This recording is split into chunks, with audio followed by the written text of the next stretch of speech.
case you don't know him. He is a returning guest and also a wonderful volunteer and co-host on here as well. We are super excited to have him. And Rob Palmer has had a diverse career in engineering, having worked as a spacecraft designer, computer programmer, and software systems engineer. He began writing for Skeptical Inquirer in 2018, and to date has had 60 articles, that's 60 articles, published by Skeptical Inquirer and other skeptic media on 3 continents.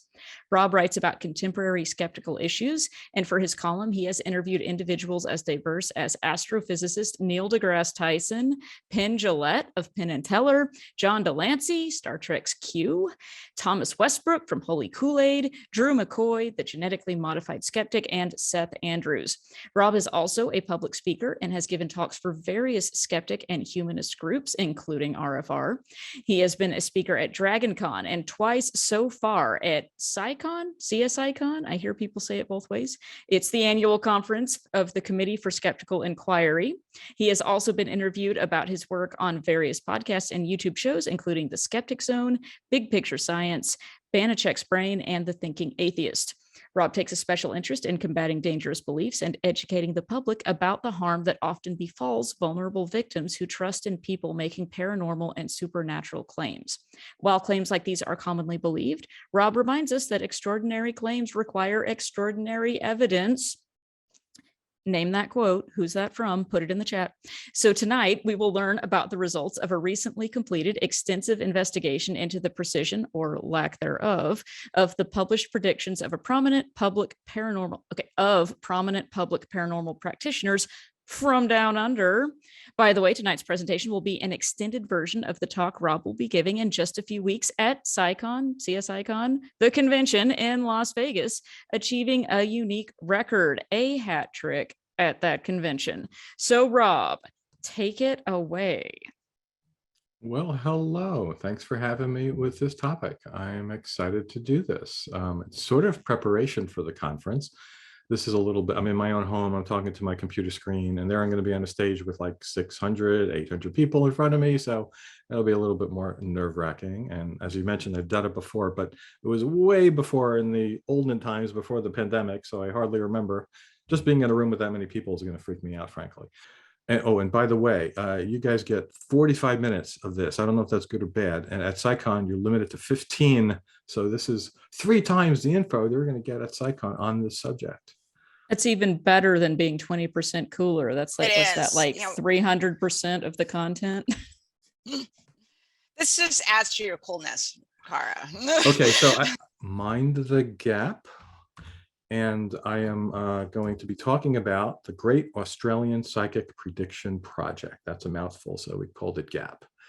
So if people know who that is, put that in the chat, please. I know there's at least one person here, I saw them enter, from Argentina, who definitely knows who that was. So the reason I played that is he was talking about, well, the psychics don't really deliver that, but scientists do. So this project was created to examine whether that first part is actually true. Maybe they do. Do psychics actually deliver any of what they say they deliver? Okay, so here is an outline of what I'm going to be talking about. I'm going to tell you what the project is about. What is this GAPPP? Talk about how we collected the data, tell you how we scored the predictions. I'll give you the overall result. That was a number that was hinted at in the poll question. And then we'll go into some specific areas of interest to Australians and the psychics in Australia predicting these things. I'll talk about the misses, if they had any, why people believe this stuff, and a little bit about how we publicize the results of this so we weren't just preaching to other skeptics, and closing thoughts. So the Great Australian Psychic Prediction Project was created and managed by a gentleman named Richard Saunders. He was a former president of the Australian Skeptics, and he produces the Skeptic Zone podcast, the podcast of science and reason from Australia. I highly suggest people subscribe to that if you're into podcasts. And this project had the goal of gathering and reviewing enough data to be able to draw a valid conclusion as to whether individuals really do possess the ability, by psychic or other paranormal means, to reliably foresee future events. I was a member of this team, and that's why I'm talking to you about it tonight. I'm going to give you an insider perspective of this unique investigation into the accuracy of a large group of data originating from people with supposed divination abilities. Right? The project ran for about 12 years and was completed just late last year. It consisted of collection first and then analysis of almost 4,000 psychic or otherwise paranormal predictions made by over 200 people in Australia claiming to have knowledge of future events.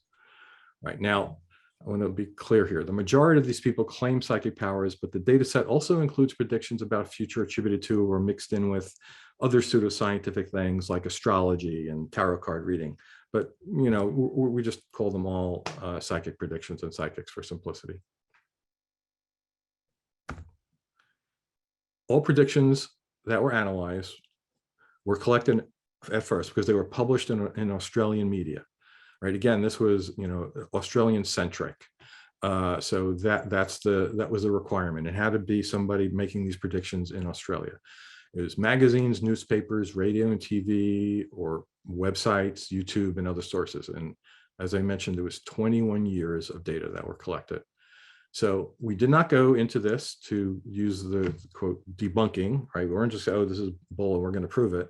We went in with an open mind. If the data showed that these people could do what they said they would, we would be astounded, but we would publish it and then have to figure out, wow, how do these powers work? We believe this is the largest such effort ever undertaken in the world.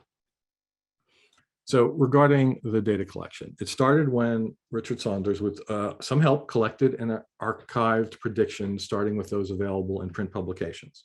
So he didn't just write them down or, you know, type them into a spreadsheet. He actually made copies of everything. So if anything was challenged, he would have the originals. The Psychics Directory, that's a publication, was the first source he mined. Then he went to magazines and other print sources, and he went to the State Library of New South Wales, the State Library of Victoria, and places like that. Some things, you know, some places had the magazine, some things had microfilm. Also, predictions were made on radio, and he could get recordings, TV, and YouTube. So those were all added to the database. This was an extremely labor-intensive process. Thousands of hours, uncounted hours to do this data collecting. But for as much as time it took to do that, because it's far easier to say that something is going to happen than to determine if it actually did happen, especially when you're looking back 20 years, Saunders realized it was going to take a very large sustained effort to score the huge number of predictions he had collected. So starting in 2016, about 5 members of his club, the Australian Skeptics, met in person several times to begin the scoring. And then Saunders continued it very slowly over many years, mostly on his own, and it seemed like it was going to take forever. Well, the pandemic intervened and places were locked down, Australia worse than some others. So we thought this would be a great time to put heads together and complete the project. So with the support of Susan Gerbic, an international team of volunteers was formed to complete the project. By the way, Susan Gerbic will be on next week.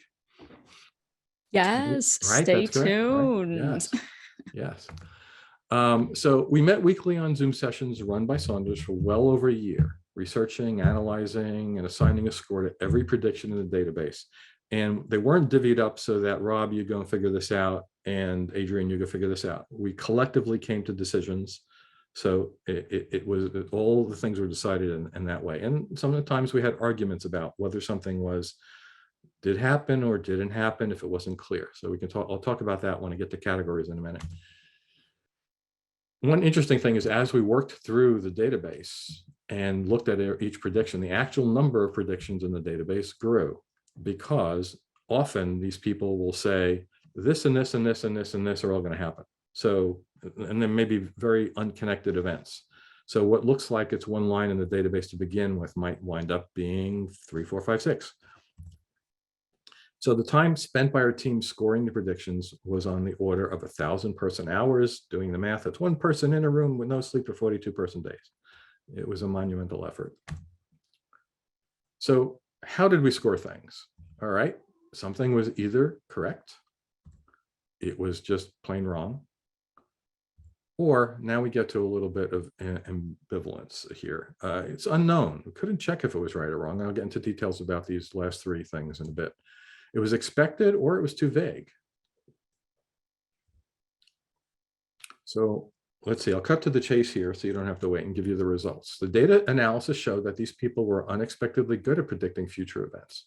The vast majority of all their predictions were absolutely demonstrably correct. They avoided making predictions that were expected, vague, unfalsifiable, or just plain wrong. And important events which would become historic were routinely predicted in advance, and virtually no big event was missed. So the evidence demonstrates that they are really psychic. Bet you all didn't see that coming. Why do I have the feeling that you're going to give us some more detail about that, Rob? Yeah, also, if anybody believes that, I got a bridge to sell you, and it's a really good price. I'm sussing, Rob. I'm sussing. Yes, this is very sus. Very sus. Yeah, that wasn't quite the truth there. So that's how psychics would say when they look at their own numbers, and we're going to look at that a little later, by the way. So, all right. So besides correct and wrong, right? The first one I showed you that was a little odd was unknown. All right, what does that mean? So some predictions were just impractical or really impossible to verify. They involve things like spiritual or emotional happenings to people, or events dated a very long time in the future. Now, most of the predictions in this database were taken from places where people gave the prediction in the last week of December of a year for the next year.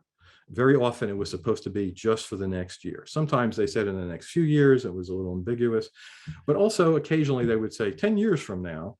And if that was made in 2021, that's when we stopped it. So we don't know. It may happen, it may not. So it's right now unknown.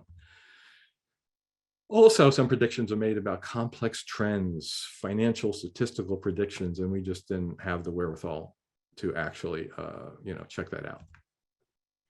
Also, events unlikely to have been publicly acknowledged and recorded, especially for individuals. We just did not have any way. If it wasn't published, on the internet somewhere, we couldn't check it. And so this would be stuff like, someone saying, you're going to have a good day we're later going to get examples. this year. Next slide. Yes, exactly. So there were almost 80 of this type in the database. So not too high of a percent, which that's good. So we successfully scored all of the other ones except for these 79. But here are some examples. So the actress Sharon Stone, financial investments will start to show good profits now, made by a person with a double name in 2002. So, do we call up Sharon Stone? Do we ask for her financial advisor? Do we ask for her records? How do you check that? Not possible. There will be some good offers before Easter, some of the best prices in 15 years, made in 2014. We just didn't have the way to check that. Prime Minister John Howard, all the political people mentioned mostly are Australians, or actually they could be people from the UK also, because it's a Commonwealth country. I'm not sure who that is, but I do not see him making his 90s. And so we can't check that because he doesn't turn 90 to 2028. But that's kind of awful, by the way, to be that person and pick up the thing and read that. Oh, you're not, it's going to say when you're going to die, or at least you're not going to live to a certain date. Well, and also, isn't it the case that, we can look and see what the average life expectancy is, and they're picking a date that's well beyond that to begin with? Yeah, in that case, quite true. Yeah. Right. Another actress, Sandra Bullock, won't remarry until in her 50s. Well, right now, she's still in her 50s. So, don't know. Again, that's unknown. And William and Kate, the royal couple, William to outlive Kate and marry again, made in 2011. They're both still alive, so it might happen, but we don't know right now. So those are the sorts of unknowns. Now, expected. This is a common thing the psychics do, is to make a large number, a very large number, frankly, of obvious predictions. And they often take credit for these events as being correctly predicted by themselves, right? These are events that were very likely or absolutely going to happen. And we did not give them a correct on these, even if they did happen, right? There were 580 of the 2,000 or so, 4,000 in the database. That is amazing, right? They make a lot of expected results. So here's some examples. Many children going missing over the next 2 years. Unfortunately, happens all the time, right? It's not quite as obvious, or maybe it is. It's saying the sun will come up tomorrow.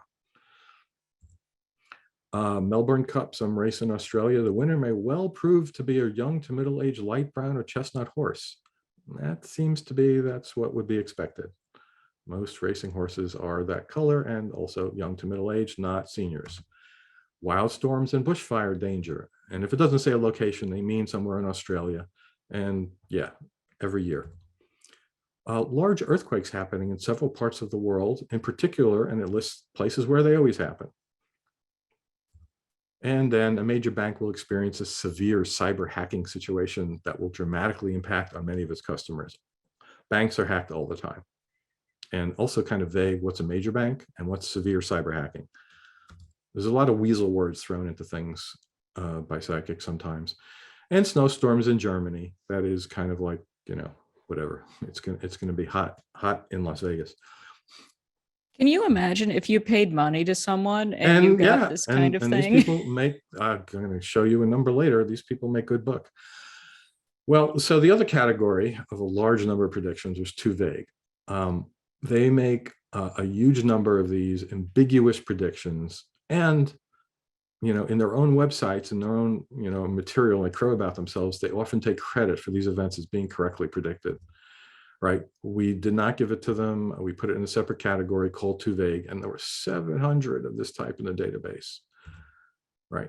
Well, here's a bunch of examples. Before the end of the year, we'll also see a lot of underhanded things revealed in politics and business.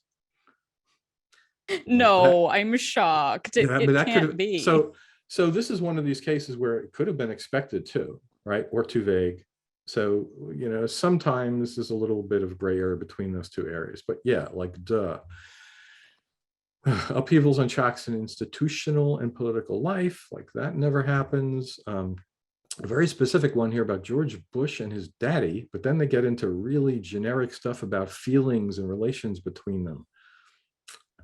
A recent agreement with a man close to her, Elle Macpherson, will attract a breakthrough love-wise, but she's unsure whether the compatibility issue will wash. Vague, and how do you check that anyway? A visit to the coast of Australia, I don't know which one, by a celebrity couple. You know, how are you counting as a celebrity? Possibly involved with the movies. Very vague. So Global charity. Yep. I was just laughing because you were mentioning politics and George Bush, and Ronald Reagan had a resident astrologist. Yep. Nancy hired him. Yeah. Yeah. If you all want to know more about that, Behind the Pastors did a deep dive into Ronald Reagan and Nancy getting like decisions on global policies from an astrologer. So yeah, the pushback I heard was, well, it was only when to have his meetings about subjects. I'm not sure that's true, but that is what they said. Yeah. A global charity could appeal to Nicole Kidman's soft-hearted side. Prime Minister Turnbull of Australia will have an extremely challenging year, and a bunch of months are mentioned. Joe Hildebrand, don't know who that is, going into a spiritual year, being creative, little vague, and unexpected objects falling to earth. Didn't even know. I mean, maybe we should have put that as wrong because nothing was in the news. But unexpected by who? Unexpected, right? Exactly. Last category, I lost a page of these, I think. A purple flower from a cactus being used to prevent brain bleeding. It will be beneficial to brain surgery. We have no way of verifying or not, so we just gave that as a too vague. Probably didn't happen. Now, this one I'm pretty sure didn't happen. The entry of planet Uranus into Aries sign will bring in new political leaders. You know, if we had new political leaders, I guess every year there are some places, again, it's vague, but I'm pretty sure it had nothing to do with the astrological information there, if it did happen. And this one I just love.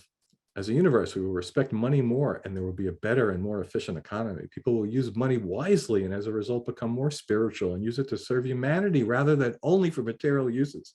We could have put that as wrong. Just put it as vague. Yeah, I feel like that's wrong. Oh, and this is one of my favorites. Who will win the U.S. election? This made 1 month before, no, not 1 month, several weeks before the actual U.S. presidential election in 2020. The numerology shows that both Mr. Trump and Mr. Biden have a chance of winning the next U.S. presidential election. Duh. It is still up to the people to decide. Now, if they had put something about, it may be also up to the insurrectionists, that would have been something to look at. But they missed that one. So here's a peek into our database. This is how we store it. It's an Excel spreadsheet. And Richard had put the columns going from left to right, the year the prediction was made, who predicted it, where it was published, the topic, and a main subject. That was kind of vague, but it was so we could go through the database and sort on certain things to see what was going on, the prediction itself, and then the last two columns were for the scoring team, our verdict and notes if it wasn't obvious. So I mentioned that there were gray areas as to how to define something. Was it, too vague? Was it expected? So I'm going to talk a little bit about that now. So we did not count predictions as correct, which were in fact correct, but were obviously going to happen. I mentioned that before, right? These went into the expected category. And a pushback from the psychics might be, well, this significantly reduced the percent correct. But we thought that's justifiable, because if a psychic can make every prediction about an obvious thing that's going to happen and they would look like geniuses, it's ridiculous. So we did not let them get away with that in the database. We scored some borderline expected predictions as correct. So that's kind of going in the other direction, right? This one was about a horse with a proven record over 12 months to win. That probably is what usually happens. It's expected, but it did happen. And in this case, we did mark it correct. And this long-winded one is about a swimming star from Australia trying to get a television career and it not working out. And in fact, it did not work out. So we marked it as correct, although for most people, attempt at going into a television career doesn't work like that. So that could have been counted as expected, but we gave it to them. Well, and isn't that, Rob, something that is kind of a big part of psychic predictions, right? Sometimes the predictions are guesses that they have a 50-50 or greater chance of getting correct in the first place. Like that's kind of a way of hedging your bets, are you reading right? the screen that's there right now? Because that's what that says. You're psychic. Sorry, I'm going to stop talking. You are freaking psychic. That is what this slide says. Thank you. Or I'm rubbing off on you with my fearless psychic. Anytime. You could almost say I'm psychic. So as Kurt was asking, yes, predictions with coin flip probabilities were scored either correct or wrong and treated equivalently to the more unlikely predictions. And this absolutely drives the percent correct towards 50, artificially inflating the success rate. Right. When it was all done, we talked about, well, maybe we should have done a special category 50-50 shot and just marked it in there. And that would certainly show you that the percent correct is a lot less than even the number we're going to show you later. So here's some examples of these. The Dragons will make it to the finals. Some team in Australia, I don't know if that's sports ball or what, but something. But the odds were 8 of 15 when this prediction was made in 2005. And it was correct, so we gave it to them. The ALF Grand Final, Geeling to win the Grand Final. One thing, by the way, interesting in working on this project was I learned a lot about Australia, politics, sports, geography, and things like that. But it kind of went in one ear and out the other. I didn't maintain most of it. I don't remember what Geeling is now. But this prediction was made on the day of the game, and the odds are 50-50, and it was successful, so it went into the correct category. Australian cricket team does very well on tour this year. This one's a little bit more ambiguous. It's not quite a 50-50 shot, but basically you either do well or you don't. So, all right, they did well. We gave it to them. Some event called the Ashes Cricket, Australia to win, and they won. And the odds were 50-50 at the time the prediction was made in 2014. So here's another thing about gray areas. In some cases, we scored predictions as correct that could have been judged as too vague, but nevertheless were fundamentally correct. And here is probably one of the best ones. Major American cities targeted for terrorist attacks. A lot of carnage is indicated. Made in May 2001. All right, the year of the September 11th attacks. So got it correct on that one. But now, yeah, so the issue I will say, and you'll see this later, is they predict this kind of thing all the time. So, right. So they got a lot of wrong, because it didn't happen in 2000, 1990, whatever. So, but this one, okay, they said it that year and it happened that year. So we gave it to them. What were you going to say, Helen? But this is me with my skeptic hat on. Shocking, I know. But a lot of these things, like even before, okay, it was May of 2001, but during that time, remember that we were already having rising tensions in the Middle East, and there was already reports of all that stuff going through the news filters and all that type of stuff. So, call me skeptical in a little bit. I find that kind of sus that maybe a terrorist attack will happen on US soil. Shocking. I know. Yeah. I know. And so this is the kind of thing, if you were on a scoring team, you may have been the voice that pushed that into another category. It was like usually 6 of us, sometimes 8, sometimes 9 on a particular day. And we came up with this one, and we might have had different opinions on how to score that. And and I don't remember the details. There were so many to go through, but in this case, marking it correct won out. So is it wrong of me to be more bothered by the incorrect punctuation in that sentence? Like, I would have marked it incorrect because it was a run-on sentence. Is that also one of the categories? It should have been. Car's gonna mark you wrong on grammar. I'm coming in here. I'm gonna adjust these results. We cannot accept that. Being an engineer and understanding somewhat physics, you'll see some later on that bother me more than grammatic and punctuation errors. Misunderstanding how actual the universe works. You'll see some of those. Fair enough. All right, so here are the actual results, right? 11% of all predictions were scored as correct. So from what I remember from the poll, people got that right. Well done. This included, as I mentioned, a substantial number of coin flip predictions. Most predictions, almost 90, were unknown, not too many, expected, quite a lot, too vague, also a lot. And the poll just jumped up. Well, I figured since you're comparing numbers, I would pull the poll up. If you want me to take it down again, I'll take it down. No, I just had to get it off my screen because it blocked my screen. And, okay, I'm sorry. I don't know if PowerPoint's working. Oh, there we go. And wrong was over half of the predictions, marked by our method or just flat out wrong. And this is the result graphically. I had rounded the numbers up to integers, but those are the actual numbers in the database. So as you can see, the right-hand side, overwhelming majority. If you put expected and too vague together, that's quite a huge amount right there. And the ones that just correct, even with the coin flip probabilities, was a hair under 11%. Right? So to sum that up, these people were appallingly bad at predicting future events. And these are the famous people who get paid to do this, and that go on TV shows and are sought after by the media when they want to fill some time. And as Richard Saunders put it after seeing all the results, most of what was predicted did not happen, and most of what happened was not predicted. Right now, since so many of them were wrong, over half, I wanted to explain that. Right, so 53%, as I mentioned, that was 2,000 plus were scored as wrong. And I'm going to give you a bunch of interesting examples. Charles and Camilla, right? The current king and queen of England. This was predicting they would marry in 2000 and 2001, and this was from 2000. No, wedding was in 2005. Brad and Angelina, and the relationship won't last beyond another year. That was made way back in 2007. They did get divorced, but not till 2019. Sydney being hit with a large earthquake, a lot of damage. Next few years ago, opening there, and they were still wrong. Hadn't happened from 2013, still hasn't happened. I love this one. I don't think authorities will catch Osama bin Laden next year. I don't think they'll ever catch him. I think it's likely he's had plastic surgery to hide his identity in 2005. For those that don't remember the history, yeah, he was killed in 2011. Barack Obama. This was during his presidency. He was going to fall from grace. An incident seemed to involve pork in the futures market for some reason, or farming, we'll take a toasted ham sandwich to a synagogue. I got to give them credit that they were not vague on that one. They were not vague.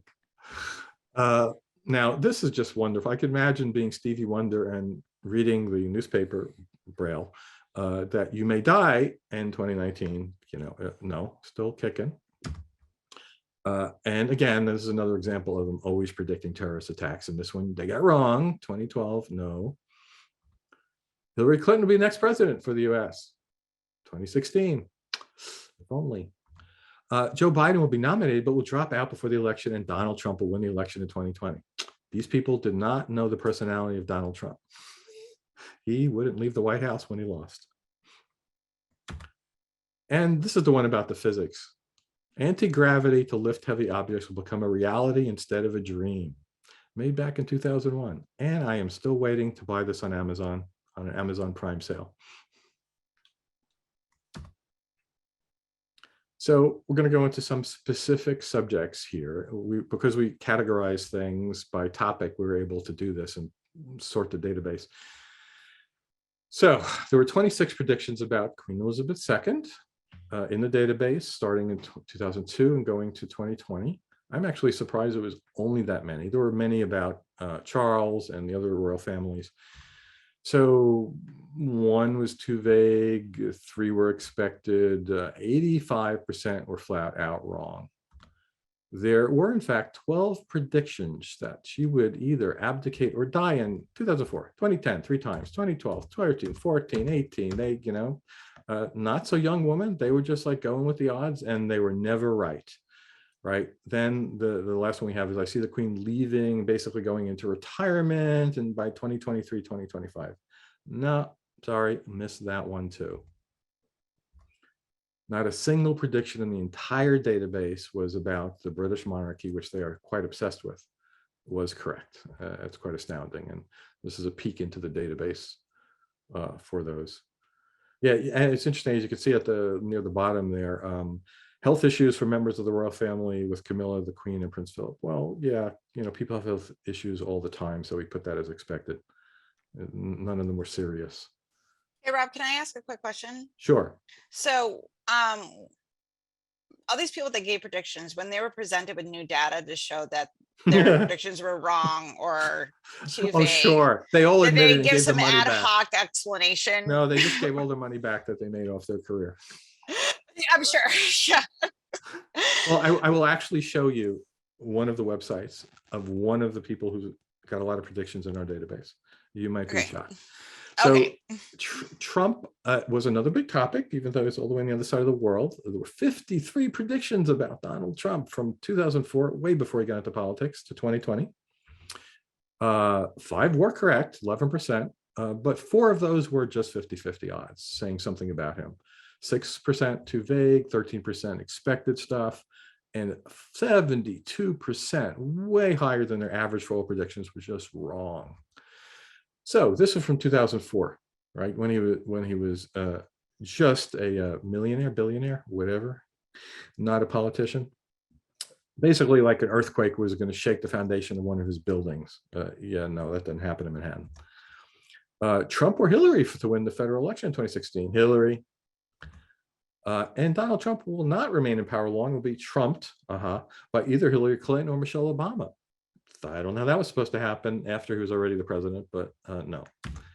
And Donald Trump, a Gemini, according to his horoscope, will make a good president, and his chart is starting exceptionally well on a positive note through 2017. Yeah. Sometimes I wish we had a category that was just very, very, very wrong. And a look into our database on Donald Trump. Another category, war.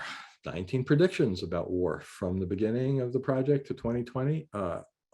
2 of them were correct. Both, this was arguably vague or expected. 2 were vague. 7 were expected, and 42%, a little less than the average from all of them, were wrong. Some examples: we could see all-out war in the Middle East for 2001. Now, see, one might, I don't remember what month this might have been, but this might have been after September 11th, and just figured there was going to be an all-out war because of that right away in 2000. China and the US will come to blows over some very critical issues mid-2012. Still waiting for that. Might happen, but not the next year when it was predicted. Chemical and biological attacks start to happen around the world. This was predicted in 2017, and world leaders were trying to disempower chemical weapons with some success. Nothing on the internet about that. North Korea will be invaded, and eventually there'll be more peace there. I don't know who is supposed to invade North Korea, because I don't think South Korea would do that, and China's their friend, and those are both of their neighbors, so I don't get that. Yeah, I'm But no, taking issue with the eventually there will be more peace there. yeah. What That's does that mean? a lot of their grammar is questionable, highly suspect. And, people wonder if it's intentional to make it vague. And again, this one's not vague at all. There'll be a war in North Korea involving a small nuclear explosion. That was kept out of the internet if that happened because we couldn't find it. So how can there be more peace with nuclear explosions, Elizabeth? Well, like, how does that work? That's a good question. Those were by the same person. It's like That's they're right, betting against themselves. Like you're one of contradicting those yourself. could be right and the other one wrong. And Now, they'll be like, see, well, I that's got called some of my hedging predictions right. hedging your bets. You make, one is made in one place and one is made in another. Yeah. And so this is the war items here. And I think this is the last one I'm going to show you is natural disasters. This is a great topic. And I personally loved when Richard Saunders said, okay, now we're going to talk about a natural disaster, because it's like, you can check if it happened, not if, Elle Macpherson felt, in her heart pain about something that happened in her love life, right? So these are easier than most of the average predictions to figure out. And they only got 5% correct, way half of the average of all the predictions. Right, because you can't go 50-50 on this, pretty much. So, that shows you something. 8% were vague and 33% were expected. That's kind of like, there will be brush fires in Australia.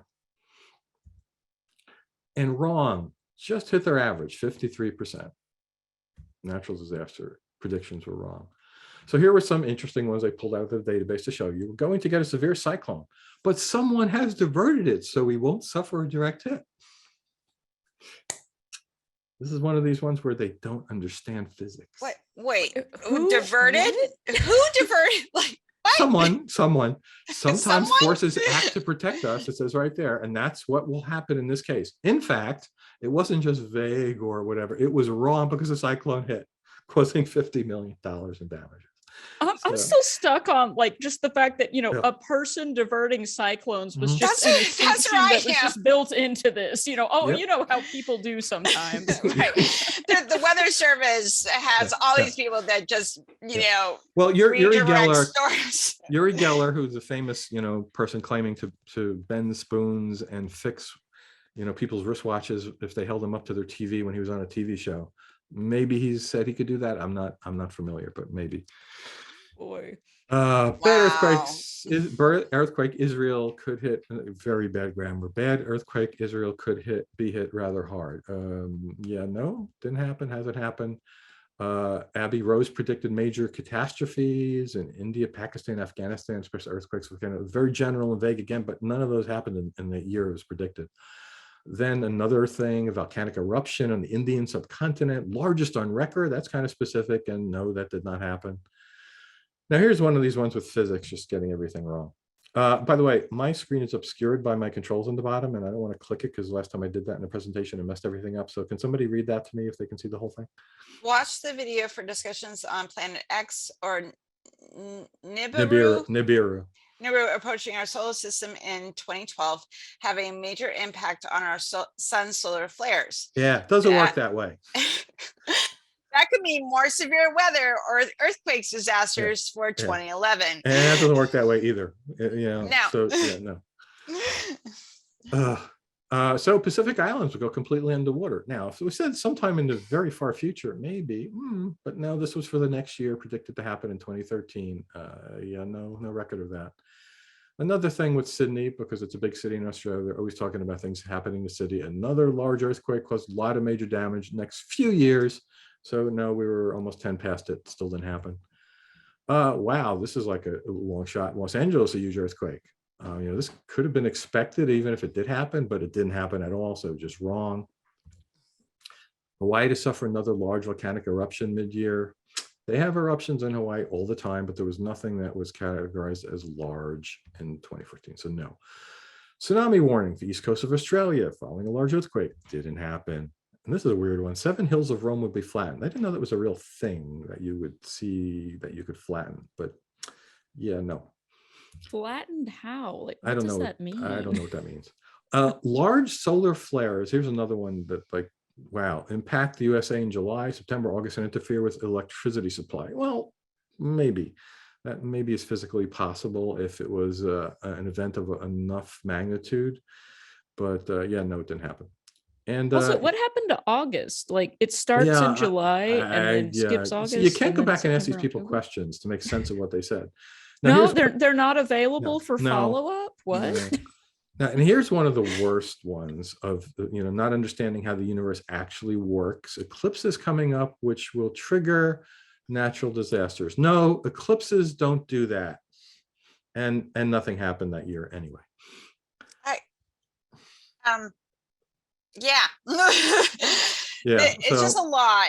Because even if something did happen, like let's say an earthquake happened within the year, but if it's like in LA, in California, where it's like you still don't get points, man, because like now, you didn't predict anything. If they said the worst one in history and it happened, then we would have definitely given them the correct, for sure. Right. And here's a look into the database for natural disasters. So wrong. Oh, I did add one more just for tonight. Religion. I looked up and there weren't that many because Australians aren't all that religious. Sasha could maybe back me up on that or not. I don't know. But there were only 13 predictions about religion in the database from 2002 to 2017. One was correct, 8%. Expected also one. Too vague, huge number, 31. And wrong, right on their average, 54%. So here's some wrong ones. Could be a new pope in the Vatican over the next 2 years. No, it did happen in 2005. Missed it by that much. Sarah Jessica Parker, something about a connection with Tom Cruise. We'll see him either working with him or taking an interest in his religion, which is Scientology. Nothing in the news about that at all. Adelaide, called the City of Churches, will become known as the City of Miracles as more people pray to Mother Mary MacAlop, I don't know who that is, for divine intervention and healing. Nothing in the news about that happening and the city getting a new nickname. Okay, I feel like Sasha is having a reaction. He knows who that is. Tell us in the Tell chat. us who that is. Tell us who that is. I don't know what is happening with that Who's prediction. this Mother Mary MacAlop? What is that? I want to know who that is. Like, I want to know. I am not familiar with this, but Sasha, unmute yourself so we can hear your voice because you're. Oh, I'm just loving tell us who is this? So it's McKillop, and I've got to go back to your football one. It's Geelong, not, what did you say? Geeling? Oh, that's so cute, Rob. I love you. Sasha says, bless your heart. Bless you, my son. Yeah. I'm sorry to interrupt. So wait, no. So who is she? Who is Mother Mary Mary? McKillop? She is an early church founder. I think it was the Catholic order. Maybe 100 and something odd years ago. So is it just she's a saint? Is she a saint? Something like that. I believe so.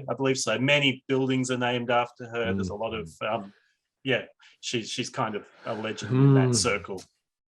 So okay, I have to look up some wiki stuff. So we could find nothing about that. By the way, it was very interesting with most of the people being on the Zoom sessions with Richard Saunders, who is from Australia. He would throw out all these expressions that we're from the US or Canada and we've never heard of them. And it's like he's like, how do you not know this? Not even a person's name, just an expression. I don't have it in here, but there was one prediction about, and you have to tell me if you know this, Sasha. Due to Clucky Venus, this movie star, I forgot which one, will be in this kind of a mood. Do you know what that means? Clucky? Hey, Rob. No. Oh, yes. Side note: Mary McKillop is she's formerly the patron saint of sexual abuse victims. Whoa. For a role in exposing a pedophile priest. Wow. The club was born in Australia to poor Scottish immigrants. Thank you. So very interesting. There's a little from Britannica.com. Interesting. I love the irony. So it's not lost on me. All right, so clucky is a term which Richard said everyone in Australia and New Zealand know. It means in a way of wanting children. Oh, yes. Yeah, okay. Yeah. If you're clucky, you're there you maternal. go. Right. So the prediction said clucky Venus because it was an astrological thing. And how is a planet clucky? But that's what it said. But all of us said, we thought, oh, Richard, there's a typo in the database here. What is this word supposed to be? It wants to make lots of little baby planets. Oh, that's kind of cute. So continuing, Sarah, Duchess of York, may turn to religion or become a hermit. No news about that one. Tom Cruise, start to speak out more on behalf of Scientology after the release of Lee Remini's docuseries, which we found no evidence that Tom Cruise had done that. Great docuseries, by the way, by Lee Remini, if people haven't seen it on Netflix. Scientology, the Aftermath. That was a good one. And I also see a health scare for the Dalai Lama during the year. No, that didn't happen. And this is bad. Someone will try to assassinate the Pope. Again, if you're the Pope, you pick up the paper. Oh, maybe I'll change my schedule for June or July. But yeah, no, that didn't happen. But maybe because he read it, he didn't go out anywhere, and therefore they couldn't try to assassinate him. See, this is a problem with psychic predictions. If you're getting information from the future and relay them in your own time, are you not changing where the future, where that came from, like in any science fiction movie? Right. And like, if Right. you were a psychic, wouldn't you want to focus your efforts on warning people about the Yeah. dangers that were going to befall them and then predict and prevent the bad things That would from be more happening? helpful than most of them being about like people's love lives, frankly. Yes. Right. Like, no one cares. Yeah. Well, people do. The papers pay Okay. for Should them say to we publish it. don't need that information. We are not benefited by that as a society. So, all right. So after we finished scoring the year and a half or whatever we took to score them all, we decided, well, all right, really atrocious results. Let's hammer the nail in the coffin here. What didn't they see coming? All right. That's almost as important as what they got wrong. What big events in history, now that we could look back, we could use Wikipedia because it's got a page for every year in history. What happened this year that they should have seen coming, right? If you know what Elle Macpherson is feeling about her love life and something is going to affect the world, you think it would be obvious that you would have predicted this. These are all the things that happened in the world, and we picked 10 from each of the years in the database, and I'm going to show you a small spattering of them here, that they should have seen coming and didn't. Right. And by the way, when they go through their own predictions, they never mention this. Right. So we did it for them. Here's a sampling in chronological order. In 2000, ancient history now, but I remember it. The Supreme Court decided the winner of the presidential election for the first time ever, not mentioned. And as you saw, they were interested in the presidential elections, right? Talked about Trump, Biden, Hillary.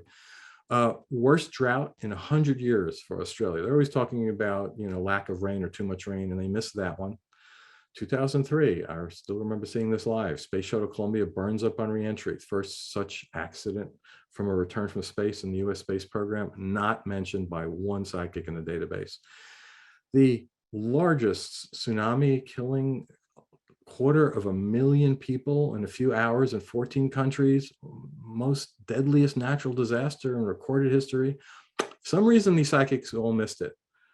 There were coordinated suicide bombings in London, and they were always obsessed with the UK. They missed that one.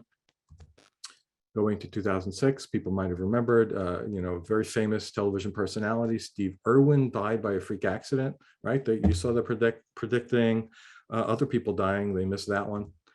They do have some technological predictions. I didn't show you that category, but they try to always, you saw the one about anti-gravity being invented. So they missed the introduction of, the first very successful smartphone, which basically revolutionized the industry. 2008, Adelaide, the city that they like to talk about a lot, record national heat wave, 10 straight days, missed that one. And then Michael Jackson also died very young, unexpectedly, missed that one. 8.8 magnitude earthquake, largest in recorded history, triggering a tsunami in the Pacific, killing a large number of people, not mentioned. And people, I'm sure, remember this one. Tsunami hits Japan and triggers a nuclear disaster. Not a peep out of the psychics. To this time, the worst school shooting in the US, and they did report on US things happening, not mentioned. In Bangladesh, there was a deadliest structural failure in history. Over 3,000 people either dead or injured in one building collapse, not mentioned. The famous disappearance of the Malaysian Airlines Flight 370. Once in a century storm hit Sydney, missed. NASA announces liquid water found on Mars, like a revolution in science, never before seen on the celestial body, missed it. Also, first ever gravitational waves. Going back to politics, Barack Obama visits Cuba, first sitting president since 1928, nearing 100 years, not mentioned. Last page of these. I'm not going to try to pronounce that. That was an interstellar object given a Hawaiian name. The first known interstellar object passed through the solar system. Not a peep out of any one of these clairvoyant people. France experienced its worst civil unrest since 1968. Hundreds injured, thousands arrested, not mentioned. Also in France, Notre Dame is destroyed. Much of the cathedral, not mentioned. And of course, the biggie, right? A global pandemic begins. There are always these vague predictions about outbreaks because there was swine flu and bird flu all over the place. So they would always say something general, but nothing specific. And because of the pandemic, the Dow Jones Industrial Average suffered its largest point drop to that time, not ever mentioned. Also, as I said before, the actual death of Queen Elizabeth this year, not predicted. I think this sums it up. For those on audio, I don't know if this was a meme and someone made it up or it's real, but it's just too good to not include. So it's a sign outside of a hotel, the Town and Country Hotel, and it says in the place where you can change what the sign says, psychic convention canceled due to unforeseen circumstances. Who could have predicted it? Yep. So, after all of that, looking at that kind of data, why do believers think psychics are accurate? Like, how could people believe this stuff? Well, the media promotes people with these claims as the real deal and rarely fact checks the predictions afterwards. Like every year they'll publish in December what the next year is going to bring, and no article in the next year says, well, now they got all these wrong. And here's a little sampling from American television. Again, you might have to put the audio up. My next guest started communicating with the dead when she was just a toddler. She's a wife and a mom who also happens to talk to dead people. Please welcome celebrity pet psychic. Our next guest is a clairvoyant to the stars. We're back with a group of friends who share a very unique bond. They are all psychic. So as you may have noticed there, not they claim to be psychic or we're going to evaluate their predictions. They are all psychic, just like, they are human beings. And by the way, that is Dr. Oz, who is running for Senate, and it's a neck and neck race at this point for Senate in Pennsylvania. Okay, I gotta ask, what is a pet psychic? Like, is that different than someone who claims that they can communicate with animals? Are they communicating with dead animals or making predictions about pets? What even is that? So not every psychic is a medium, but every medium is a psychic. And so this is either somebody who says they can read the mind of a living animal, which would just make them psychic, or they are connecting with the dead spirit of an animal, which would make them a psychic medium. But in either case, they might just call themselves a pet psychic. Cara, I've met pet psychics. They're a trip. Interesting. Quote, I'm quoting pet psychics, quote unquote, lots of quote unquotes, people. Heavy air quotes. Heavy air quotes. Yikes. Yeah. So here's cable news. So, the cable station. So every cable station has its own favorite. And by the way, they're all mediums because that's more interesting than someone who just claims they can predict something about the future. All right, talking to dead people is next level. So all of the people I think who are on cable stations are psychic mediums. Teresa Caputo, the Long Island medium. Tyler Henry, who sits down with Hollywood famous people and connects to their dead relatives. So whenever this happens, because it's with famous Hollywood celebrities, like there's an article in a New York magazine, a Los Angeles magazine that says, yeah, the so-and-so got to talk to their dead uncle thanks to Tyler Henry. This is Thomas John. He's the latest flavor. He's had 2 television shows on 2 different networks, Seatbelt Psychic and the Thomas John Experience. He basically rides around the country and tells people about their, dead relatives, what they want. Wait a minute. They made a show about a creepy person who picks you up for your ride share and tells you nonsense. I don't want to be sued here, but yeah, creepy, I don't know, but definitely a con artist. I will say that because I feel like I've been in a lot of ride share situations with someone that I didn't realize they could be a star of a TV show, but So that's because that was a real ride share, right? This show, Susan Gerbic, who we'll talk next week, and remember to ask her about this. She analyzed all the video from the episodes of Seatbelt Psychic, and she found out the people who get in the cabs and the Ubers or whatever it is, lifts, are actors. And the people, at least maybe Thomas John didn't know, but I'll put it this way, they didn't know, but the people who hired them to get in his car knew who they were and could feed the information to Thomas John. And all of the information he fed them was from like Facebook pages. And also you could see the scenes outside the window from his Uber. And she actually has an article, I think it's called Right Turns Only, because he run in a big giant circle, never really bringing them anywhere. He picks them up at a spot and drops them all off at the same spot because they're actors. Wow. Yeah. Okay. Yeah. And Yeah. he tells them information about themselves? Yep. And their dead loved ones and whatever. And we'll give it to the people who get into the car that they didn't know this was happening, that they were just hired to be actors but didn't know what the deal was. And they get emotional because they think this is real. Because, how does he know about my dead grandfather, Peter? Yeah. And it makes an emotional show, and people who watch it believe it.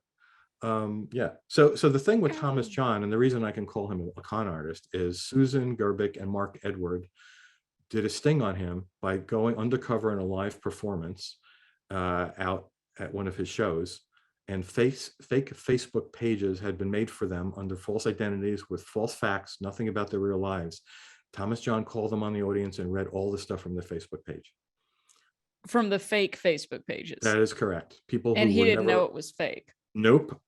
And so this was written up in the New York Times Magazine because we had triggered them that we were going to do this sort of thing, and it was good enough that they wrote it up in the New York Times Magazine. And this is how sad things are in the world. After that happened, something approaching a year, he was given the show. He became the house show at Caesar's Palace. So this was out there in the public in the New York Times Magazine, and Caesar's Palace still hired him to be their main attraction. Maybe he was the most credible psychic they could find. So, or maybe they were trusting people wouldn't actually read this article and hoping that like, oh, you don't ignore it, and there's always people that give like ad hoc explanations for things. Yep. That like, oh, like he was having an off night. Oh, like, well, he can't be right all the time, well, that type of stuff. So there's always those excuses. After he became the house act, Susan actually didn't let go of it, and we sent people in there, and there's articles about what he does in there to make it look like he's actually a medium. Yeah, it's amazing. And then, by the way, he was closed down within a few months by the pandemic, and he had shows scheduled out for the rest of the year because he didn't see it coming. He didn't see it coming. All right. So, this is the kind of thing that's not on television, but it's in, storefronts and on bookshelves, as magazines, as CDs, as books, that just promotes it in the public that, yeah, this is real stuff. I stopped on the way to a restaurant with my wife because I had to take a picture of this. So some local high school was having a psychic fair. Great place to have their students walk around and being shown that psychics are the real deal, because why else would we have them in our school? They did this at a school. Yes, at a school. And somebody who's here might know about this place because I interviewed her about it, and she talked all about the inside scoop, right? Helen? Yes, I did. Yeah. So Helen worked at Bring this up my place. shame, Rob. The business manager, getting the business. The business. Yeah. But if you read want the to know article. Read the article. And so this is the Spirit University in Sarasota. Is that correct, Helen? Yes, Sarasota, Florida, where I live. Yeah, yes. Yeah, and they're a pretty big deal. I mean, there are little places like this all over the place, but I would think this might be one of the bigger ones. This is their list of facilitators, and the third and fourth person are like, third and fifth person are famous. Wikipedia articles. The Eben Alexander, the third person there, is a neuroscientist who had his own near-death experience and decided it was all real and the afterlife is real and wrote a book about it, maybe more than one book. And then Raymond Moody is the person who invented the term near-death experience. So these people will teach you all about this and how all these other people, how to be psychic and how you can be a medium yourself. And this is thanks to the Spirit University. Helen's place. I haven't worked there in over 2 years. So shut Yes, to make that your clear. mouth. So Don't but feel like, bad, Helen. We talked about this last week. People grew up being indoctrinated into thinking that spirits were a thing, and I So didn't realize to her that credit, wasn't the case for a while. as I reported in my interview with Helen, while she was there, she made a complete turnaround and realized it was all BS. it is, once you see behind the curtain and how these people operate, and also you see the business side of it.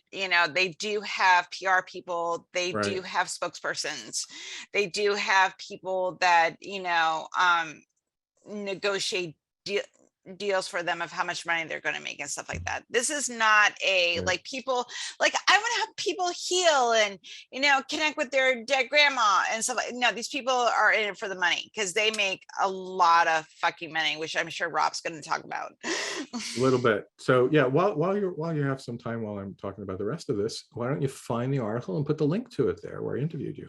People might be interested I in can the do that. details, the inside story. You can read me doing the interview. It's very interesting. So, all right. So I talked about the first point there. The media promotes these people and never fact check them. So the other thing that why people believe this is psychics ignore their wrong predictions, and they go to great lengths to make their track record look much better than it is, right? As I mentioned before, they make predictions for expected events and they count those as correct. They take credit for vague predictions, like, oh yeah, I said yada, yada, yada. And that means, oh, this thing that just happened, that's what I was talking about. I got that right. Right. And then big one, they ignore the unmade predictions, the things they didn't see coming. And if there were really psychic powers, they would have seen them coming. And maybe worst of all is counting wrong predictions as correct on their own websites. So this is what I talked about before with Kara asked me this. So this is Kerry Culpins. We had quite a large number of predictions by her. Very active psychic in Australia. This is her website. So every year she puts her predictions. At least she's good enough to do that. And she then goes through them and she puts a little check mark next to the ones that she feels were correct, right? These are the ones I got right this year. So this is where it's like just insane.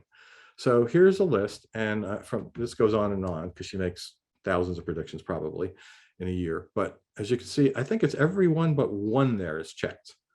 The new moon on the 24th of January starts a new age in which humanity would be able to find solutions to a lot of its problems. I'm surprised she didn't say that was good. But all of these other ones, she checked as correct. And these we took exception with for sure. Now, the other ones that are checked are mostly all vague or expected, by the way. But these ones were just wrong. And she's saying they're correct. Travel over water would be more dangerous. There was no more problem that year than before. There was no evidence that $50 notes were swamping Australia. Do you remember that, Sasha? No. High winds breaking all records across Australia. We could find no evidence of that. Then let's skip to the next to last one. We may soon be able to get free energy from empty space by harnessing the magnetic field. She marked that as correct. Well, I didn't see that in a damn physics journal, so I don't know where she's getting her information. And again, what does that even mean? Well, the best of all is the using anti-gravity to lift heavy, and she marked herself as right on that one. That is just gall. I think in Hebrew, in Yiddish, it's called chutzpah. I think a phrase comes to mind. I must have missed 60 minutes. Didn't see that. Didn't see that. So why does this all matter? So especially to this community, and I was quite surprised at the poll results, because this is the results. In the US, 41% said they believe in psychics. And the Pew Research broke it up into Christian denominations. And it goes from, let's see, 33 to, what was it, 46. So yeah, I am really surprised at our results. I'm happy about it, but I'm surprised. Now, interestingly, if you look down towards the bottom, atheists were 10%. So that's the lowest number. You know, it's a quarter of the average in the United States. But still, 10% of atheists believe in this stuff. That blows my mind. But maybe worse off than everything is the last number there. Nothing in particular. People who were not raised with a religion or maybe came out and became sort of spiritual, higher than average by 10%. Okay, this is my like inner grammarian coming out again, but how is it that 52% of people who believe in nothing in particular believe in psychics? I think they mean religiously, nothing in particular. Yeah. Okay, Yeah. I still take Yeah. issue with that. I don't blame you. All right. So here's the thing about the money. Right. So this is also already news that's quite a few years old. And I think these people are making more money now than they did when this was taken, because they have all gone on the internet and learned they can make more money from Zoom sessions than renting halls for a lot of money and getting like 300 people. Right. So back then it was $2 billion. This is in the US. Right. And this is from 2015, 2017. And this is, I have to give a caveat here. This is what was reported by members to their own society of the American Federation of Certified Psychics and Mediums. So first off, I don't know that they would report cash payments. They might feel they have to do credit card charges. So I'm thinking the 2.1 billion is a low ball, right? And secondly, I just want to point out that because it's American Federation of Certified Psychics and Mediums, these people are the real deal because they're certified. Wait, there's a certification process? Oh, absolutely. Oh my goodness. So this is this, and I always have to say this when I show this data, please, nobody, I would feel so guilty if anyone takes this as career advice. The average psychic, and the term average is again by whatever the American Federation decides is average, makes upwards of 150,000 a year, and a reasonably successful one, $500,000. And those people whose names that you see on television, 5 million plus. And the Federation of Certified Psychics Mediums admits that 200 million were scammed. Now, that is a surprising admission that they admit anything, but that is an extremely lowball number. I've given an entire presentation on millions and millions of dollars by thousands and maybe tens of thousands of clients that don't even report it to anyone and can't find any justice. It doesn't get reported anywhere. That number also, I could guess, might be in the billions. And so this is, so they're not calling scam because they believe in psychic powers and mediumship. Clearly, they're not defining that as scammed. They're saying people who don't even have these powers for reals, will take advantage of people for these amounts of money. Up to, by the way, if you look at my other presentation, up to life savings of people, they have taken people. Wow. And So, that's really the really insidious, dangerous part of this, right, Rob? The amount of money that they're taking from people who can't afford to lose it. Absolutely. If you believe it, you're leaving yourself open to being destroyed financially, never mind also psychologically. So, and talking about, who gets destroyed by these people, this is unfortunate, and it's just the data. I don't want to say why. They don't have non-binary here. They just broke it up into men and women. This was the Federation of Certified Psychics and Mediums registering their own surveys from their psychics and mediums. But this is what they collected the information. The more money somebody is willing to spend in 1 year, the larger the gender disparity grows.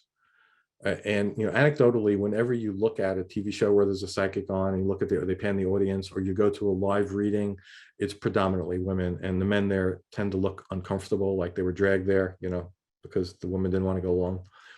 So I don't know. We could possibly talk about why this might be later. But basically, this is a summary. For those on audio, I have a cartoon here. It's a psychic talking to a client with a bunch of money on the table with a crystal ball. And she's just saying, you are very bad with money. I believe we would call that an expected outcome. Yeah, exactly. Too obvious. Too obvious. So this is an article I wrote in Skeptical Inquirer about the harm that is done to people by these scam artists. And you can Google it with any of the information you see there, but it's also going to be in the links, I think, at the end. Belief in psychics, what's the harm and who's to blame, in a Skeptical Inquirer. So after the project was over, we decided to publicize it a bit so people knew, all the effort we put in and what we found. And actually, before it was over, We finished late in 2021. In March, one of the members who was participating, Adrian Hill, published her first article in The Skeptic, which is the skeptical magazine of Australia, about what we were doing and what, how we were doing and how long it was going to take to finish, that sort of thing. In late 2021, Richard Saunders, the person who ran the project, went to the San Francisco Bay Area, the Bay Area Skeptics, and also the Australian Skeptics at their national conventions, and gave a presentation much like this one, I presume, and talked about it. And finally, when it was all done in December of 2021, the final report was published by Richard Saunders in The Skeptic. And you can actually find this article in the links that will be provided. The Great Australian Psychic Prediction Project. He also published a follow-up article about some of the things that I saw I saw were interesting, and showed you here about the things they should have seen coming, because it was just too good to not do that. And then finally, I wrote some articles about it. I wrote for the online version of Skeptical Inquirer, which is available for free, and also their print subscription magazine. Oh, and on the right, you can actually see a typical Zoom session with a bunch of us there. Richard Saunders, he's on the left side in my article alone, and he's in the upper center panel in Zoom session there. And Susan Garbick is on the left. She's going to be the speaker next week. And I'm at the bottom, and a bunch of other very interesting people. And I was pleased when my article was translated into Spanish, so that the Spanish-speaking world could also learn about this. And it's in a magazine called Pensar in South America.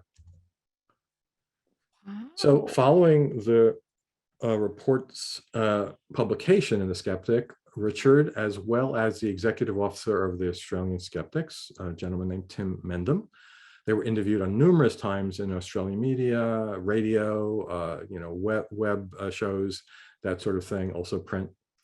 And I then decided, since I had interviewed Seth Andrews, and I was wondering if he would be interested in this topic. And lo and behold, he was. So here's a little clip from an episode of The Thinking Atheist.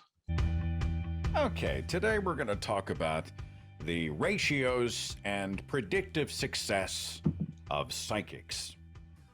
Two very special guests today. I'll let them talk more about what they do, but just some quick background. Rob Palmer has a background in engineering, and he's done some impressive sounding work: spacecraft designer, aerospace project engineer, computer programmer. And he was once a believer in extraordinary claims before he began to pursue a more critical path. You can find his Facebook page for The Well-Known Skeptic. That's easily searchable. He writes for Skeptical Inquirer and more. And then Richard Saunders is an Australian skeptic, podcaster, and debunker. He has served as past president for the Australian Skeptics. He hosts the Skeptic Zone podcast. Both of these guys were involved in a project called the Great Australian Psychic Prediction Project. What happens when you actually track psychic predictions to determine accuracy, reliability, etc.? What happens when you take a scientific lens to these supernatural claims? How refreshing. So today we're talking about this very thing. And a huge welcome to Rob Palmer and Richard Saunders. Thanks for coming to talk about the project. Thank you. Oh, thank you. So I was really thrilled that he did that, because one of the things that is a problem with the skeptical community is where, well, you're preaching to the choir. Like, I'm going to go to the conference and it's all going to be skeptics registered there. I'm going to tell them all about this, but they already know this stuff. So we try to get this out to an audience that wouldn't be looking for that kind of information. And, not all atheists are into the skeptical movement. So since Seth has such a great following, I was really thrilled that he decided to promote this by having us on. Yeah, so that is super cool. Closing thoughts. So, and this is not part of the project, this is my opinion after having been in the project, the appalling record uncovered by our analysis of this huge set of predictions, combined with the failure to predict the over 200 historic items of the time period of the study, should be embarrassing to people claiming and making a living by saying they are clairvoyant, right? It's almost like none of these people are actually psychic. But I'll say, as a proper scientific skeptic, I need to say that maybe somebody is actually psychic out there that we just happen to not have the data for. But no one has ever proved they can do this, right? Psychic, mediumship, other paranormal claims have been investigated and have never been found to be authentic by unbiased researchers. And what I mean is people not already trying to prove that they're true, right? There was a thing called the $1 million paranormal challenge. It was out there for a very long time, decades. It's now defunct because it was started by the person you heard at the beginning of this, which was James Randi, and he retired and that ended. But there are still over 25 other prizes to be won, totaling over $1 million collectively that have never been won. The organization that publishes the magazine that I write for, the Center for Inquiry, and has a thing called the Investigations Group. And they currently have the largest prize at $250,000. And this one, by the way, has a referral fee of $5,000. So if you put up someone and they actually win the $250,000, you get $5,000 also. There's a Wikipedia article list of prizes for evidence of the paranormal, which lists all of these other prizes. And this is just a quick look at the website of CFI talking about this challenge. And you see that little button, apply online, download application. It is so easy to do.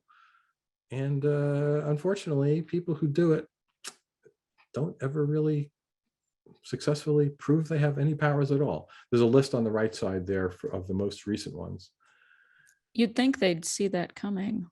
And I'm going to finish up by giving Richard Saunders the last word here. What we've discovered in many hours of pouring through these predictions, if you want to be a successful psychic in the prediction game, make many predictions, make as many as you possibly can churn out, and keep most of them vague and ethereal, and then sprinkle those with some very precise predictions.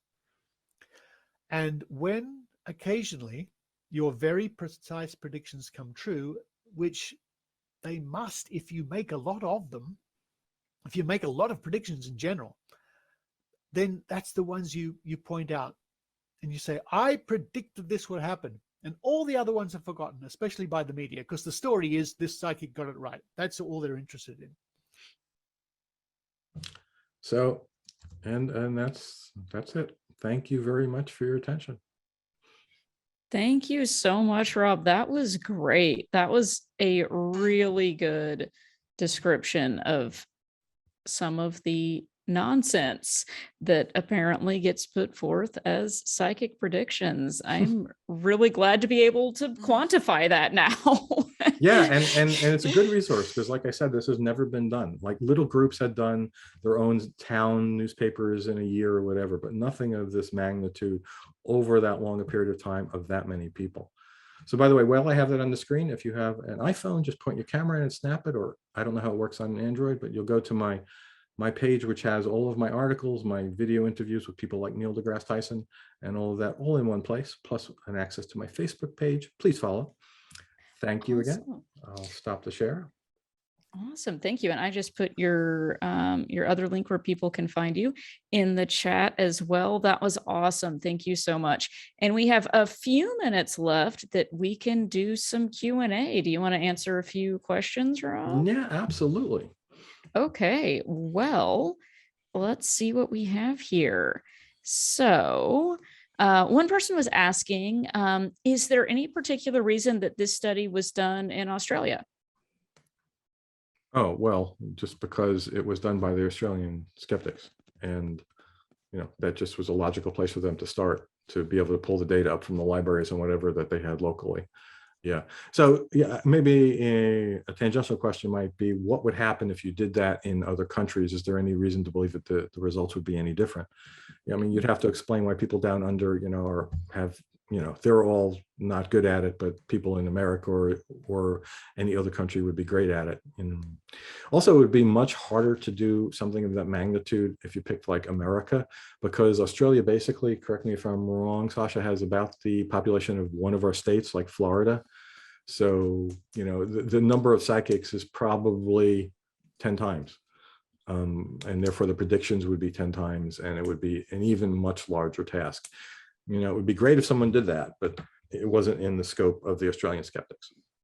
Okay, so it had to do with, this is where the study was done. It wasn't like there was something extra special about there being a huge amount of psychics in Australia or anything. No, or if we were wondering if people who are also standing upside down on the planet, had less powers or more powers, and no, that wasn't it. They're all Australians. They think they're standing the right way. So Their toilets flush the other way anyway, Yeah, so I they can't be reliable. Yeah.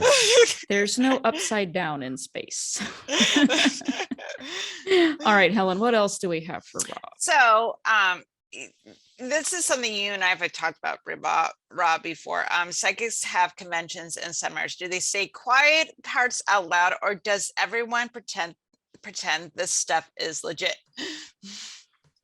Do they? Sorry, I didn't get that. Do they say quiet things out loud? What? Do they say, so like when all the psychics get together and at the conventions and stuff like that, do they know that they're running a grift?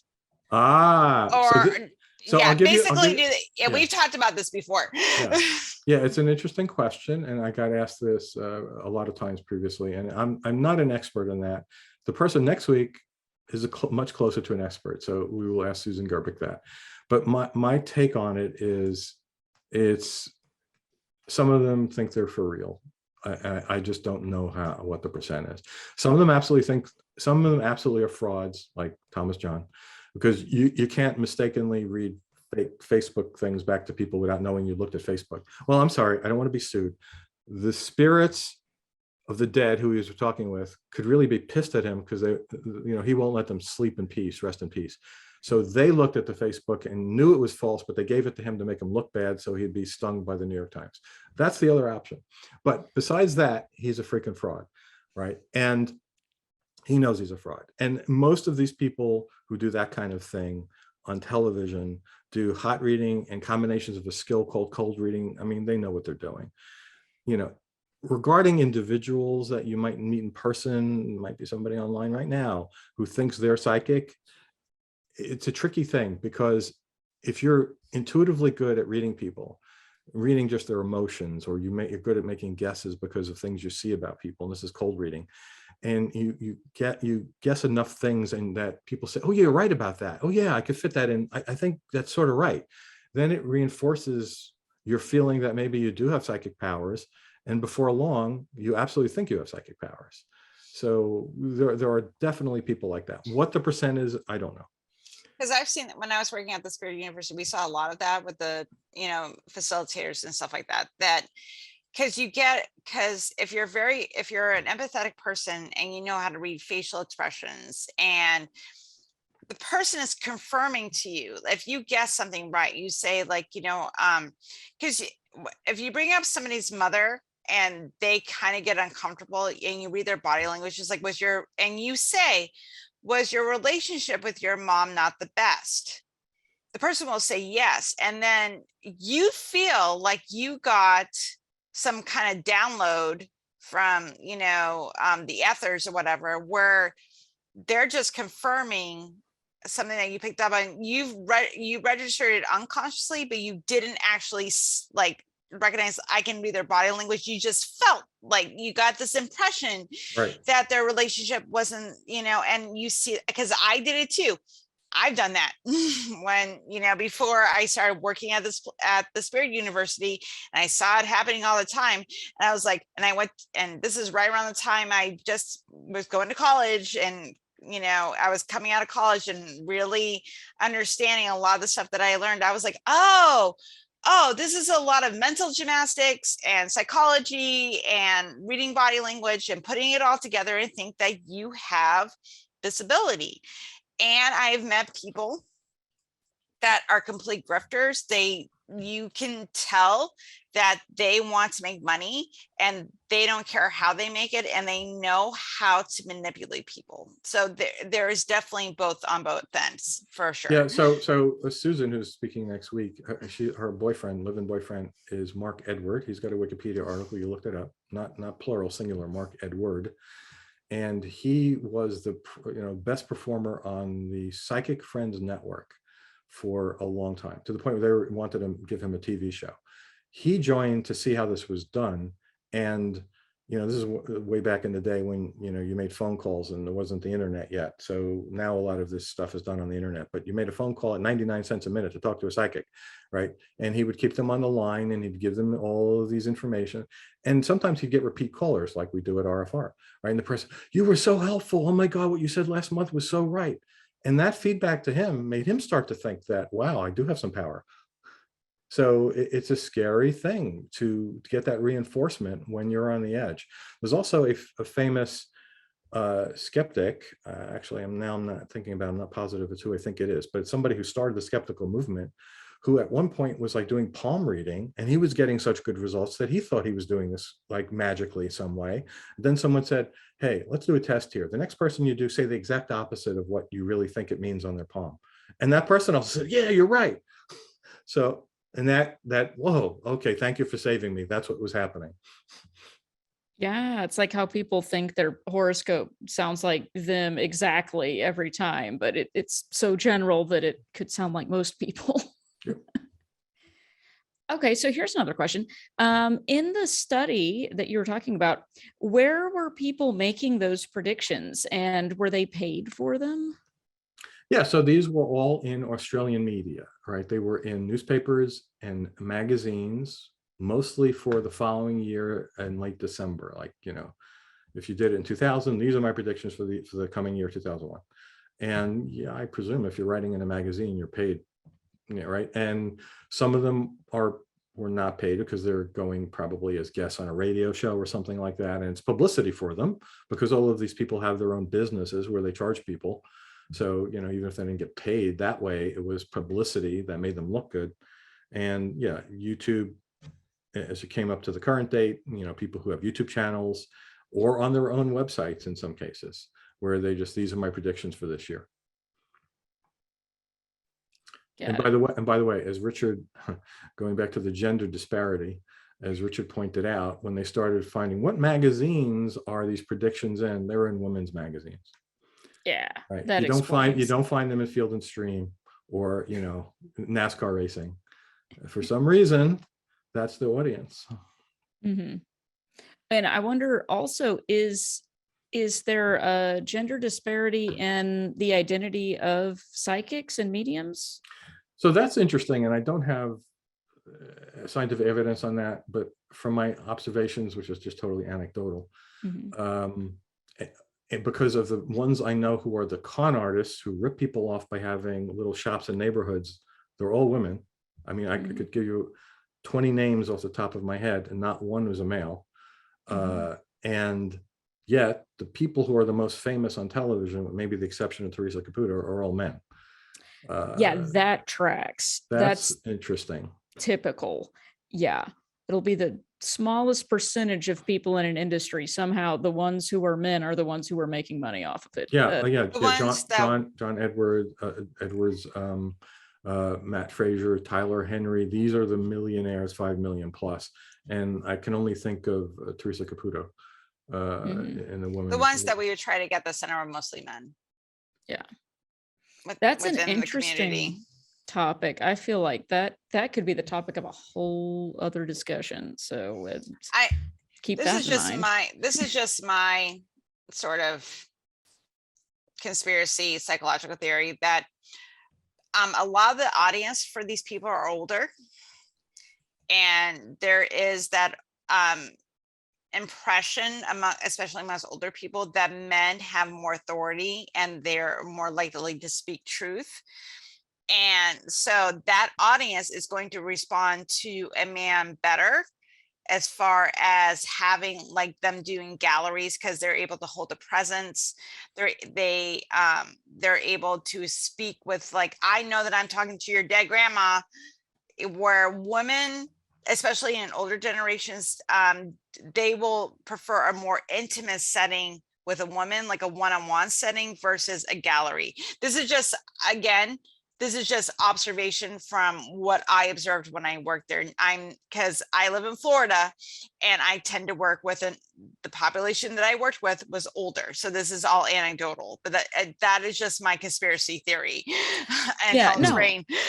Yeah, but I mean, you're kind of speaking to that same thing as, in the fundamentalist Christian tradition, women be silent in the church, only men can give the divine knowledge. And a lot of these people came from religion, a lot of them came from Christian denominations like Pentecostals and Baptists and Catholics. Like they came from male dominated systems. These people weren't just like grew up non-religious and decided they were going to start believing in psychics. Everyone of them was either involved in a religion or it came out of religion, and they're no longer like religious, but they're spiritual. So I'm going to throw something out in this regard about the religious versus non-religious people. This is from my previous presentation, but it's kind of important in this context, is the private eye who deals with, victims have been defrauded out of maybe even their life savings. I interviewed him and asked him, does religion play a part in this? And he said, now that I think of it, not one of my clients that was ripped off by these people was an atheist. So, the belief that you go into it with of the religious, spiritual, is the supernatural realm, is just a little bit of a jump that someone can read somebody's mind and speak to dead people. And so those are the people more likely by a lot to go and be defrauded. Whereas an atheist is more likely to say, I don't believe in this at all, so goodbye. Yeah. And I think that comes from like the, I know from my own experience that I had left religion, but I still had the magical thinking going on when I got this job. And then when I saw then everything was like, everything is bullshit. And I think because I was already on that skeptical journey, but just because you leave religion doesn't mean you leave the magical thinking behind. Yeah, absolutely. And we have to keep that in mind, that atheism means that you just don't believe in sky gods. That's all it means. Right. You can still believe in ghosts and spirits and psychics and all that crazy shit. If you draw the Venn diagram of humanists, which mostly are atheists, and scientific skeptics, there's an overlap, and I don't know how much it is, but it's not 100%. It absolutely is not 100%. Right. Right. I have talked about general topics at a humanist meeting and brought up skeptical topics and was challenged. Where I would never, if I went to a skeptical meeting, would they like. I said Jenny McCarthy I just talked about it because, she's on this page because she's an anti-vaxxer. And I was heckled from the audience because she's right. That would never happen at a scientific skeptical conference. So Rob, are you going to hang out for the hangout? Yeah, sure. All right, because we do have a few questions that we're not going to be able to get to now, but we can definitely answer in the hangout if Rob's going to hang out. So we're going to move into that now. So we're going to start closing up. So we're going to do that. Why don't you go ahead and start off, Cara, so we can wrap this thing up and then we can move into the hangout. Yeah, we will go ahead and move it along. What a great conversation this evening. Thank you so much, Rob. I cannot wait to move into the hangout and hear more from you. And also, I can't wait for next week when we're going to be back again, continuing the conversation on the same topic with Susan Gerbic, as you mentioned. And a little bit about her. She is affectionately called the Wikipediatrician. She's the founder of Guerrilla Skepticism on Wikipedia, Monterey County Skeptics, and is a self-proclaimed skeptical junkie. A Skeptical Inquirer contributor, Gerbic is a fellow of CSI and winner of the James Randi Foundation Award for 2017. In 2018, Susan founded and manages the About Time, a nonprofit organization focusing on scientific skepticism and activism. While her particular focus has been grief vampires, aka psychics, her activism encompasses all areas of skepticism. So she will be joining us next week to talk a little bit more about that. So stay tuned for more. And if you want to check back and watch previous recordings of RfRx, we have many of them on our YouTube channel, and we're adding more all the time. I'm going to go ahead and drop the link in the chat for that. And questions, comments, inquiries, death threats, whatever you feel the need for to send to us, you can send to us at rfrx@recoveringfromreligion.org. And don't forget to check out our blog and podcast, which I will drop in here now. And Helen, do you want to tell us about the social medias? Yes, I do. So we are on all the social medias because, all right, if you like, share, subscribe, ring bells, I don't know, like heart, I don't know, like if you do the things, it helps us a lot because it draws people to us and gets the message out for people that need to contact recovering from religion, helps them connect to the podcast, helps us connect to the features that we offer. So please, I'm going to start off with our Facebook group. We have a Facebook main page, which Kara's going to put all the links for these things in the chat. And if you go to if you go to our YouTube, I was going to say the psychic page, but we don't go to the psychic page. Don't go to the do psychic page. If you go to the YouTube page, where these talks are, everything's in the doobly-doo. That's the technical term. So everything's in the doobly-doo. So you can go to our Facebook main page. If you're looking for more support, you can go to our Facebook support page. You can go on the Twitter. You can go on the Instagram. You can go on the TikTok. This will keep you updated of what's going on with recovering from religion, and what events we have coming up, RfRx talks, get connected to our resources, all that fun stuff. So again, I say this every week. If you do not want to get emails about dick pills, you'll probably get emails about dick pills. But if you don't want that email and actually want to get something that's useful, sign up for our newsletter. It's important. Yes. So this we will not send you messages about dick pills. We won't. No. Unless you want that, we can add that in. I'm sure Dr. Ray will let us add that. Probably. If we get enough in demand. Anyway. So this will help. You get, I think it's monthly. I don't know. I get them, I think, once a month. But you get it. This will keep you up to date on what's going on with RfRx news, recently added resources, videos, published posts, blogs. And so if you want to do that, please sign up for our newsletter so you can keep up what's going on recovering from religion. Also too, I'm going to mention one little thing. I know we have the fundraiser coming up, but if you have an extra $5 a month to just donate to recovering from religion, we base all of our budget off of our regular donors. All the fundraising money we make goes into our savings, and all the board that kind of decides what's going to do with that money. But all of the major things that we do is really made off of our regular donors. So if you have an extra $5 a month that you want to regularly donate to us, we would greatly appreciate that. I am mentioning it because yes, I'm doing a fundraiser, but you know, if you really want to support us, you know, if you have a little bit extra money to kind of keep kind of things like what we're doing now with the RfRx, to keep the Slack open so we can do our online community, to keep the agents working, you know, so we have all those resources available. If you want to go on the excursion next year and do that, so me and Glenda can hang out, and Kara and all the wonderful, and David and all the wonderful people that work here. You know, like that's got to be a thing too. So, you know, anything. So if you got a few extra dollars burning in your pocket, you'd also, if you want to do Amazon Smile, if you shop on Amazon, you can add recovering from religion as your charity, and you don't even have to do a monthly donation. Money just goes through the Amazon Smile, and that works too. So that'd be great. So I'm just promoting on how to help us make the monies, all the atheist money. Anyway, Kara, let's wrap this shit up, yo.